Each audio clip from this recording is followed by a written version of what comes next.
Nakuhanan sa CCTV ang serye ng panghuhold up ng riding in tandem sa Makati. Ang pinupuntirya nila, mga dayuhan. Nasa frontline ng balitang yan, si Gary De Leon. Nakatambay ang riding in tandem na ito sa poblasyon Makati. Maya-maya, naispatan nila ang dalawang tumatawid na dayuhan. Walang kaabog-abog na nilapitan ng angkas ang mga foreigner at inagaw ang gamit ng isa sa kanila. Agad tumakas ang riding in tandem at wala nang nagawa ang mga dayuhan. Sa Jupiter sa Makati pa rin, muling nasa pool sa CCTV ang pang-hold up ng parehong riding in tandem. Lalaking Chinese naman ang tinarget nila na may kausap sa cellphone. Hinablot din ang angkas ang cellphone ng biktima, saka sila humarurot. Bumalik pa ang mga kawatan sa parehong lugar at cellphone naman ng isang Japanese ang hinablot. Wala na ring nagawa ang biktima at kasama niya. Ang tatlong insidenteng ito nangyari sa loob lang ng isang linggo o mula December 16 hanggang 19. Agad nagkasa ng manhunt operation ng Makati Police sa notorious na riding in tandem. Nagkataon namang muling bumalik sa Makati ang dalawang kawatan para maghanap ulit ng biktima.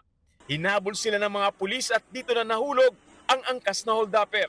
Yung aktong nambahan ng suspect natin, yung paghablot dun sa bag ng na talagang dapat na biktima, that's na time na nag-react ang ating mga pulis. No? Nagkaroon tayo ng konting chase, nagkataon na corner sila sa may Makati Avenue. Arestado ang angkas ng motor na siyang taga-snatch at taga-hold up ng mga dayuhan. Nakuha sa kanya isang baril at 4 na bala. Nakatakas naman ang rider niyang si alias Lamsa na isa raw anak ng barangay chairman sa Maynila. Nayaya lang po ako, sir. Niloko lang po kasi talaga ako na nag-iya sa akin, sir. Hindi ko talaga balak magnakaw, sir. Nagsisisi na raw ang angkas na hold-upper. Sa lahat po ng nabiktima, pasensya na po kayo.